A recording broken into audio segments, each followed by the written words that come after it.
And welcome to A Lot Beneath the Soil. I'm James Lott Jr. That's right, kids. I know I pun my name in all kinds of shows. Welcome to the show here on JLJ Media, my online network. And as many of you know, I am a plant and ag enthusiast. I'm all about the earth, at home and abroad. I used to have my world was farm and ag for 11 years. I did farm and ag insurance education, travel over the country. I know about dairy farms and cranberry bogs and all that kind of stuff. Plus, many of you know me from my personal stuff of my huge garden here in Inglewood, California, in Los Angeles. And I have a lot of land, see, I did it again, a lot of land that I love. I love it. And this show's all about that kind of stuff. So I have a great guest. Let's read about her first. I got her credentials. Let's talk about that. Oh, and also I forgot to ask you how to pronounce your name. Is it Dana Ellis Hunnes? Hunnes, like hummus. Hunnes. Okay, I almost thought that. Well, she has many degrees. She's an assistant professor with the Fielding School of Public Health at UCLA, and is a senior dietitian at the Ronald Reagan UCLA Medical Center. My family's from UCLA, so I love that. She earned her BS in Nutrition and Human Biology from Cornell University. I love Cornell. Her RD is from Emory University, another great place, and her Master's of Public Health and PhD is in climate change and food security, which this book talks about all that in there. It's from the UCLA Fielding School of Public Health. She's worked overseas. She's worked here in the U.S. And her book is called Recipe for Survival. This book is, it's gorgeous cover. Recipe for Survival: What You Can Do to live a healthier, more environmentally friendly life. Dana Ellis Hunnes. I said it. There you go. Right. That's right. Oh, and folks, it's the book. I want to say that much again. I love this book. Welcome to the show. Thank you. Thanks so much for having me. My pleasure. Okay. So I got this book, and it's like, guys, you talk about everything in terms of environmental sustainability, food production, what we should be. I mean, literally dietary recommendations versus sustainability and food. Like, things like we can't sustain killing fish. We can't sustain this. All the grains we're feeding, we should be feeding to us, and all kinds of stuff. So we're going to get to all of that, and it's a great book. And this is probably, I was telling her before we came on, maybe an ongoing conversation, or at least a couple of time conversation, because I'm still actually reading the book. But first, please explain, the book to me is like two parts. So please explain the setup of the book. Yes, so exactly. That's exactly what it is. It's two parts. The first half of the book really is about, oh my gosh, these are the things we really need to be thinking about, worrying about. These are the problems that both our own health are facing and the environment is facing, and I want people to be aware of them. And that's why I do have so many chapters at the start of the book devoted to, hey, here are the problems. And then the second half of the book is really very hopeful. Here are some of the solutions that we can all do right now to be more environmentally friendly and to be more healthy as individuals as well. So I really do have it kind of like as a stark contrast, like, oh my gosh, worry, worry, worry. And then the second half is, oh my gosh, here are all the things we can do. So don't despair. Well, we almost kind of have to do a little shock therapy, yes, to get stuff shaken around and go, oh, okay, because we get so complacent sometimes. That's what reading this book is like. We kind of go, oh, we have another 50, 60 years before that actually happens, right? No. Oh, we have another 100 years for that to, no. People don't get it. So your book, I was reading stuff going, I'm never eating that again. I'm never doing that again. I'm planting more in my garden. I already started thinking of things that I want to do locally because it got me a little scared. So. Yeah, that's not, and the whole idea is not that I want to freak people out, but at the same time, I want to, I guess, yes, shock people into movement, into action. And so exactly, you do kind of have to lay it out as, hey, this is the reality we're facing, and please, let's all do something about it, because the more people who engage and the more people who do something, the better off we all will be, and the earth will be, really. And that's a good point. Because a lot of stuff in this book is you relate it to the person, to us, which a lot of people, they need that actually to connect, right? Yes. And that's, I think that's where my background as a dietitian has really come into play here, is because I do work with individuals on a daily basis on how they can improve their own life from a nutrition standpoint. And so absolutely, I think when people understand how this affects them, health-wise, family-wise, their children, I do think it becomes more salient. It becomes more recognizable as, hey, this is not, this is about me too. Yeah, because a lot of people naturally sometimes they needed to seem like it's going to affect them, even though it affects them. Period. Even when you say it in a vacuum or say it in public, it does affect you, but they needed to kind of feel like it's locally affecting them. Exactly. Yes. I guess. I know. I get it. It's just tough. I get that's the thing. It's just maybe it's human nature. Maybe it's the way things are going. I don't know. But one of the things I want to talk about is I mentioned the dietary recommendations versus environmental repercussions. Because you go into detail, bit by bit, piece by piece. I feel like I'm doing a musical all of a sudden. How certain things that we are eating literally will not sustain later our ecosystems and stuff. But actually, before I get to that, how long did it take you to do this book, first of all? Because this is like a big, comprehensive research and study. Yeah. So, I guess honestly, I kind of started it little pieces, little chunks here and there about 5-6 years ago, right after I finished my PhD. Yeah. And that was almost, actually, looking at the date now, I'm realizing that was 8.5 years ago. But anyway, wow. But I wrote the bulk of it in a 9-month period, basically when the pandemic hit. And my son was home from school and I was home half days with him. That was a good opportunity for me to start working on it in real earnest. So that makes sense. Okay, so dietary recommendations, and let's talk about that a little bit. There's, when you mentioned fish, you mentioned cattle, or we'll say animal or agriculture, things like that. It's a little scary there too. It's not just endless supplies. It's just keep on coming. Everybody thinks but it's about that. Yeah. So in my research and my understanding of the dietary guidelines, is they're meant to be healthier than the standard American eats. However, with that said, if you really look at the guidelines themselves from a sustainability standpoint, I really do believe that they are missing the boat, because it is still recommending as the first protein food, animal products. And it only at the end says, and, nuts, beans, things like that. And same with, dairy. They're still recommending 3 portions of dairy per day. And that is a huge amount of land and water and grain and emissions from the cows themselves. And so there are so many, non-dairy alternatives out there now that are much more environmentally friendly, that I really do honestly believe that the guidelines really need some tweaking. If we really want people to both be healthier, because we know from research that a plant-based diet is significantly healthier and can actually reverse certain chronic diseases. And we also know that it's much more environmentally sustainable. So absolutely, I think there are some major issues. And the interesting thing is, which I talk about a little bit in the book, is that there is a committee that talks about the guidelines and makes recommendations. And at one point, they did make recommendations for more sustainable guidelines, but they were removed when the final copy came out. I know.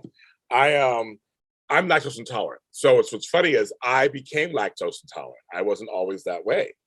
I became lactose intolerant about 3 years ago. Okay. I weeped at first. I did, because I was just like, for 40-something years, I was eating all kind of dairy. So at first you're like, why me? I did. So the last 3 years, I have found I'm telling you people, there are alternatives. You have to search sometimes, keep tasting, test tasting. There are alternatives that can work. For me, like I love oat milk. It's a little sweet. I like it. Sorry, kids, I like it. I like some of the cashew yogurts. There's certain yogurts that are made out of cashew milk that I like. Between the taste of it, it's good. Like there's things nowadays. My father, Dana girl, my father back in the 80s was when they were first doing the kind of the new agey tofu kick. I remember, I laugh all the time. I remember he brought home a tofu pizza as frozen. I mean, put it in the thing, and it was so nasty. And I think it's before they realized you can make tofu taste like whatever you want it to taste like. Right. Yes. This is the late 80s. They were trying. Yep. I just remember a lot of folks of my generation were like, I tried that once. I'm like, no, you don't understand. Nowadays, some of this stuff, you can't tell the difference. That's right. Well, and even in the early 2000s, back when I first went vegan in 2001, honestly, there was like one brand of soy milk, one brand of like rice milk, Yes. and the only plant-based meats out there were these like hot dog like things and tofu. So I mean, it's come so far, and there's so many options now that, I mean, if you want to do it strictly for environmental reasons, you're not giving up a thing. You're actually adding a lot to your diet. So, and if you want to do it for health reasons, there are many alternatives out there as well. There's a place called Cafe Hope in, they want to say maybe Studio City, Valley. Okay. It's on Ventura Boulevard, whatever. It's a vegan place. My sister and I said my twin sister's vegan. I went out there once, and they had this vegan mac and cheese. I swear to all that is holy and unholy and everything in between. I wouldn't know the difference. Seriously, yeah. I would not know the difference. And I would test anybody. Be like, no. I would say, let me blindfold you, put some real mac and cheese here, and the vegan mac and cheese made from vegan cheese and everything. You would not know the difference. I was impressed. I was very impressed. You would not know that. I mean, seriously, would not know the difference. I know it's really come such a long way, and that really just warms my heart, to be quite honest, because even people who, are afraid to try some of the plant-based options out there, this really makes it so friendly and so just desiring of trying out for the curious. Well, we have because I love soul food. I'm of that. I'm from. Oh, sure. They have a place here in Inglewood, so she has a place. She does vegan soul food, and it's girl. You come down here, it's good. She needs to go to Atlanta. I know, right? Exactly, right. But she's here, little Inglewood. We're trying to grow over here, and she's over here, and she's been featured in a bunch of things. But I went there, and I was like, I'm not sure about this. And I mean, my arms were unfolded, face filled with all this food, and literally going back to your book, it's like we're saying that she's literally doing things that are going to be environmentally sound, right, for the future. So it's like you're eating something that's delicious, good for you, dietary guidelines. I'm sure some of the stuff maybe not. Give me too much sugar or something. Like my friends like French fries are vegan. Of course they are, but so I always laugh about that. But still, in the big picture, we're saving emissions from cows. We're saving feeding water. We're saving water reserves. Like things that LA, California had a drought for like 20 years. I mean, talk about that. Yeah, and we're saving rainforest in Brazil, which has had some of the worst deforestation in the last few years. So absolutely, I mean, these are all things we need to be thinking about. And we have an option 3 times a day, sometimes more if you're a snacker, to make these decisions, to be more environmentally friendly. Absolutely. And it is, even more impactful than whether you walk somewhere or take a short shower. It really is. What you eat makes a far bigger difference. So your book shows the ripple effect stuff. I believe in ripple. I believe everything, whatever you do, I believe in life, period. Whatever you do affects me. Whatever I do affects you. I don't know you. Now we know each other. But if I didn't know you, it all affects. I think in this book, you aptly, get the word together. I have brains too, I swear. Aptly conveys that if you do this actually helps this. And if you do that, it actually helps that. And that's why I've been seriously studying your book, going, that's really interesting, that and doing this. Well, and the good news is it has like 600 references in it. So if you really want to dive deeply, you can always, look those references up and read the original source. But definitely, I wanted this to kind of be both a primer and also sort of like the encyclopedia. If you really need to look at more research, it's there. Because I'm telling you, chapter 3, the overfishing one. That really got me, because I'm just like, it just seems like we always have fish, we always have tuna, we always have this, and really, it's not that way. I mean, that was one of the chapters that got me like, wow. I read it twice, going, that's not good. Okay, it's really. We always think of the ocean as an endless resource, but when you consider what's happening with coral reefs and absolutely industrial fishing methods, it's just the waste and the amount we take out of the ocean it's definitely not sustainable. And I do think that is something that people don't know about. So yeah, no, yeah, exactly. And people who genuinely care so much about the environment, if they don't know, how is anyone else going to know? True, very true. Now I want to ask you a question, because it's something that it is also in the book, and I'm looking at one of the examples of a 7-day meal and grocery plan list. Mm-hmm.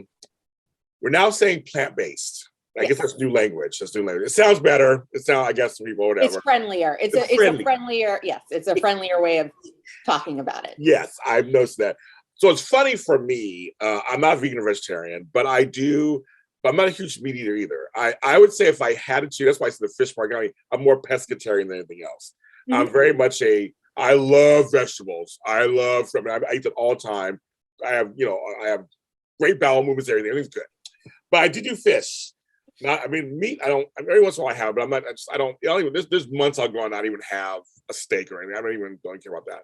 Mm-hmm. But the fish ones, but I have been leaning towards, I have friends too, been doing the meatless Mondays and Tuesdays, and we're leaning towards, so start small, folks. You don't have to go all out. You can just kind of start small. But for me, absolutely, the question I'm going to ask you is, plant-based eating, do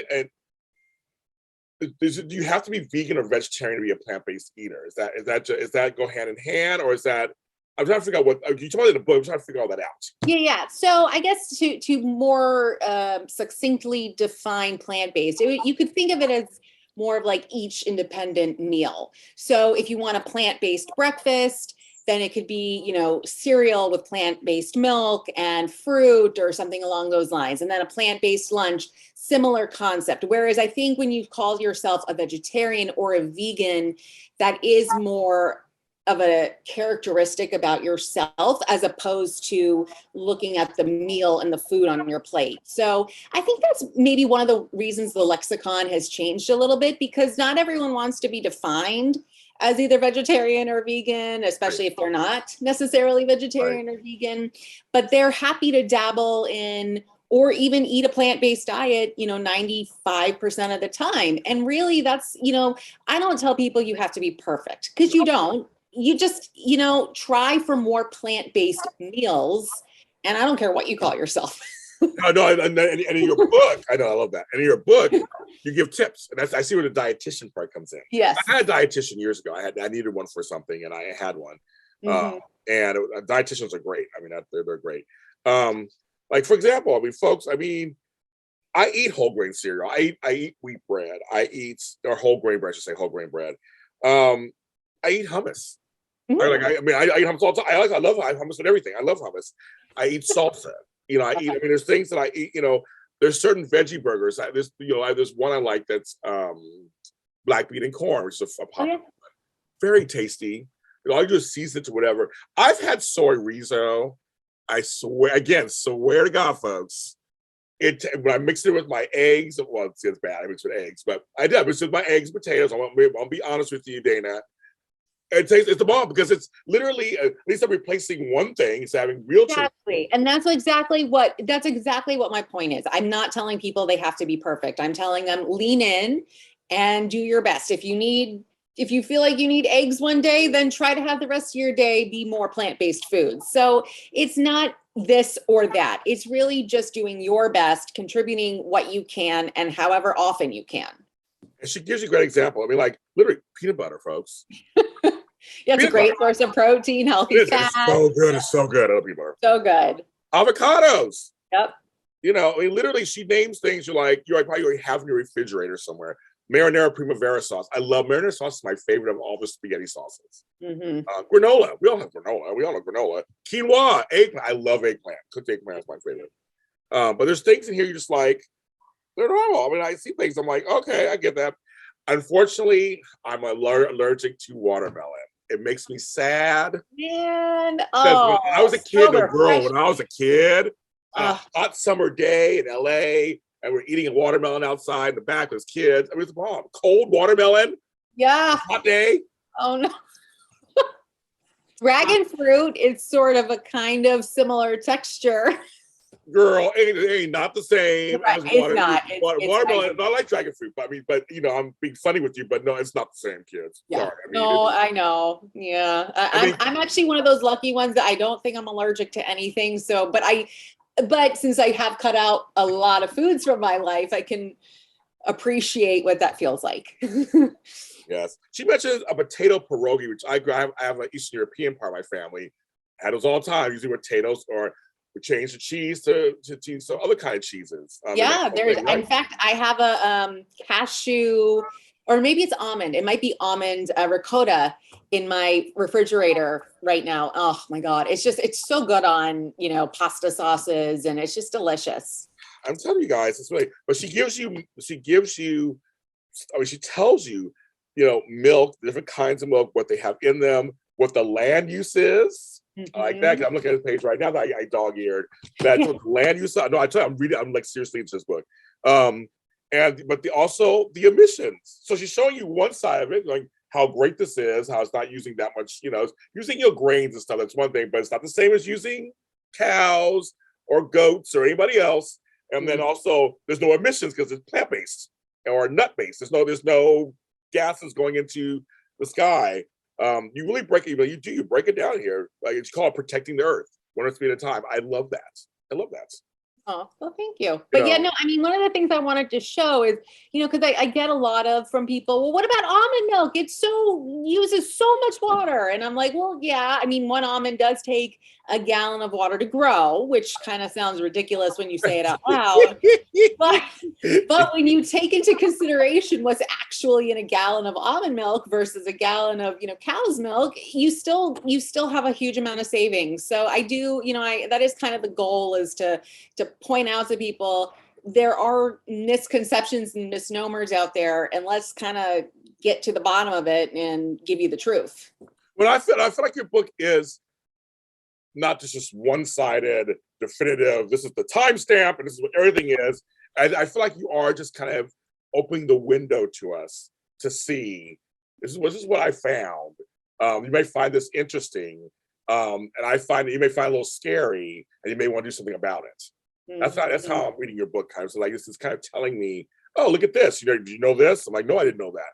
Great. I did know about this, but I didn't know about that. So it's kind of like your book feels that way.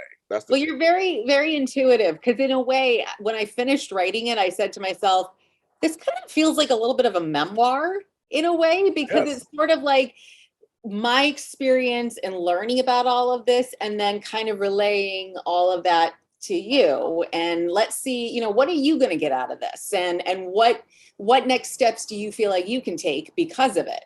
Yeah. Now, one thing you did mention that was very interesting. I never thought of it this way. I want you to elaborate on it. To buy in bulk to reduce packaging. Yeah, I know. It seems sort of I think I get it. I get it, but it just seems, talk about that, please. Well, it does seem counterintuitive. And the reason that idea came to mind or fruition is because I remember one day walking into a store and seeing, this granola, for example, or trail mix. And there were like 15 individual packaged trail mixes inside the bigger package. And I'm thinking to myself, oh my God, that is so much plastic waste. And it just broke my heart.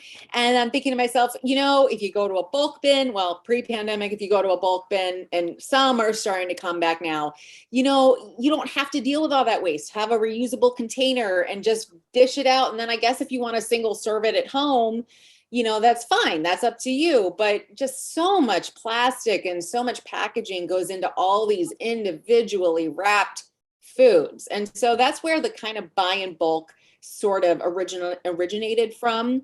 And then also to piggyback on that, the idea of storing your food properly with freezing and canning, or whatever the case may be, to extend the shelf life. So you're not just tossing out all that food you just bought in bulk, that really, they do go hand in hand together. Yeah.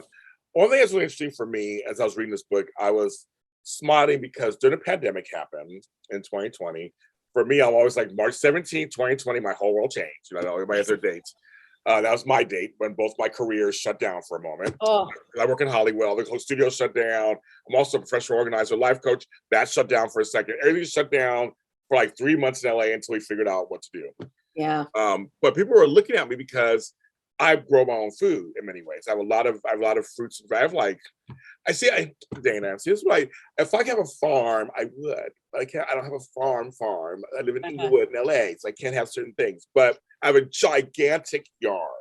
Wow. We got blessed with this. We've been here 50 years. Wow. I took over with my parents. I grew up here. I took over my parents. Nice.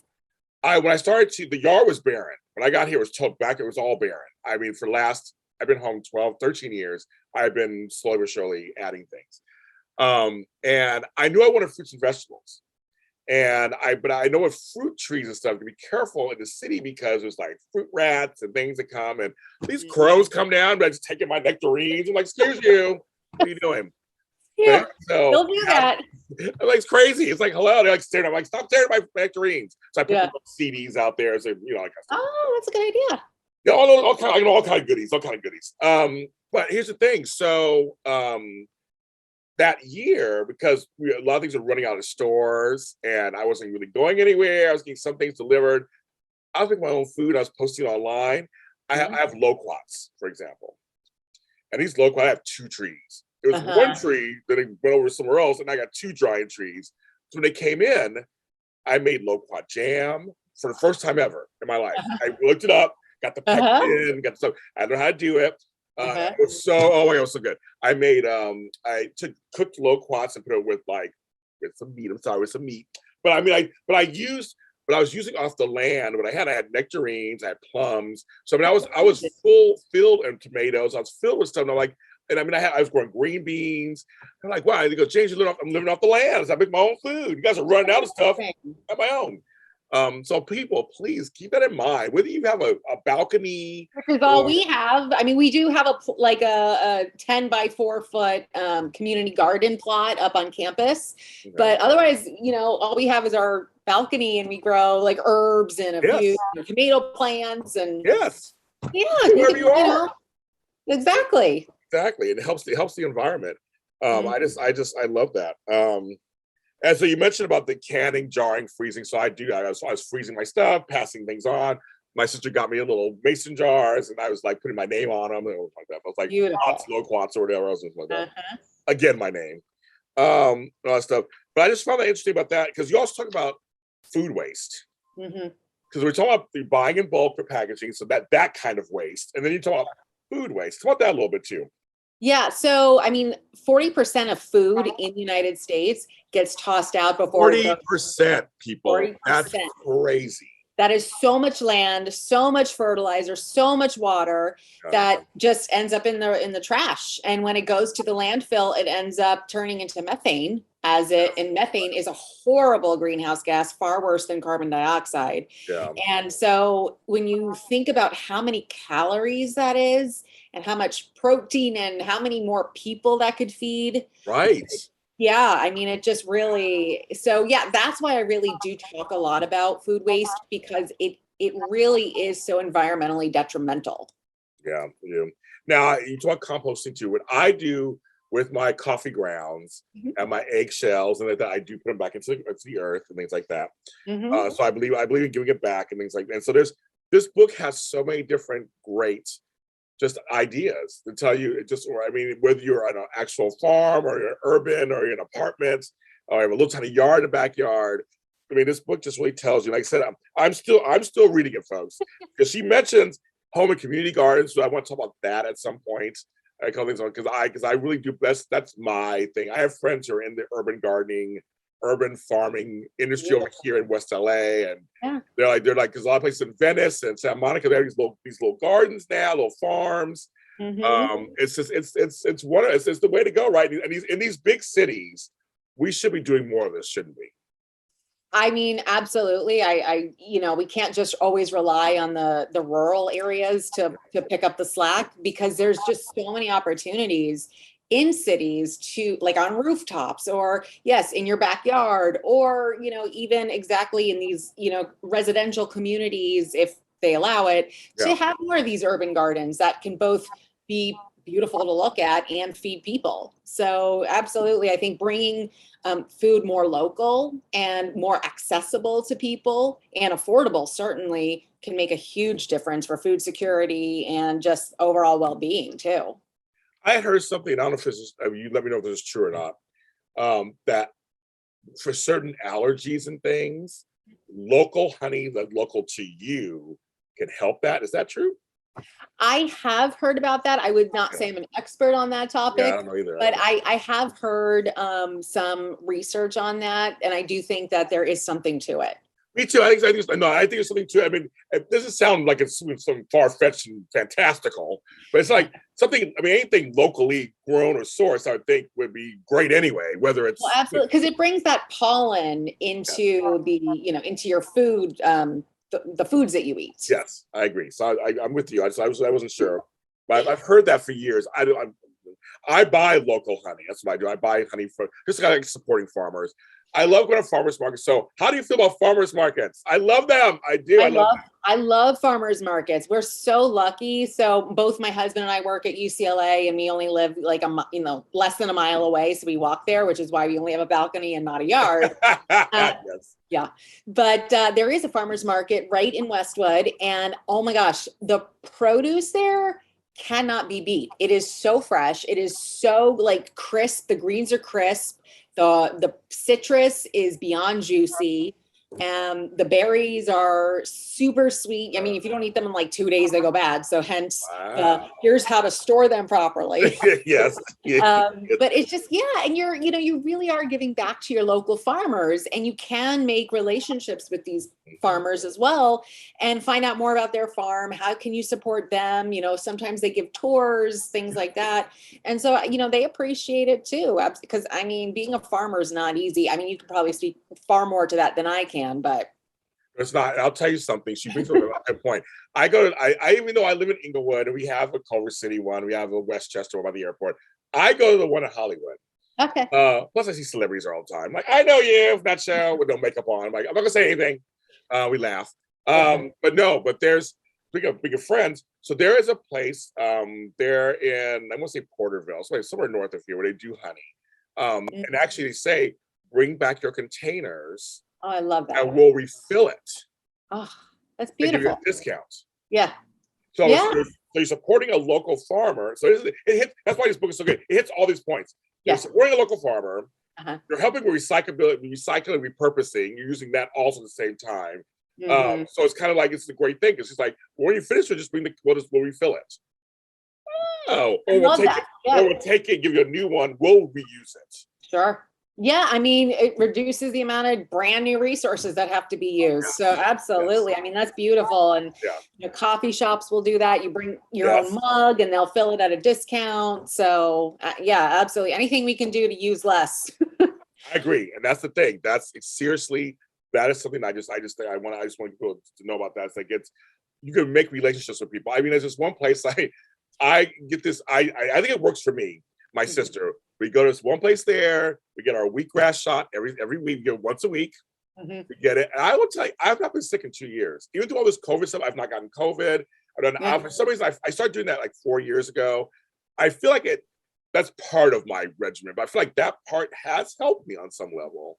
I really think it does. I mean, it very well could. There's a lot to be said about the placebo effect. There's also a lot to be said about the amount and the how concentrated the nutrients are in wheatgrass. So I like it.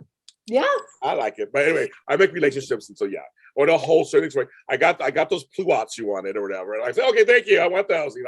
So you can. So farmers markets are a great way to support local, and I love talking to farmers. That's my other life. So I was like talking about, how did it go this year? How was your crops this? And I always ask questions. They're like, how do you know that? I go, let me pull my degree down and show you. I did go to school for that. So they don't know, but and again, it's just for everybody. And I want this to be known. This crosses gender. This crosses color. It crosses orientation. It crosses everything because it's the earth. Right. We all live here. We all share this earth. We all have this in common. Absolutely. And so, I mean, my book is meant to be an every person book and a guide to how every person can be more environmentally friendly, more healthy, more sustainable for themselves, for their children, for their grandchildren, for their nieces and nephews and whomever. Yes, I agree. Recipe for Survival is the book, you guys. Where can they get it? It's available on Amazon, Barnes and Noble, Books a Million. Oh, you do a very nice job modeling it. Much better than I do. I need the practice. I should go grab one. But, practice, bro. Gonna practice.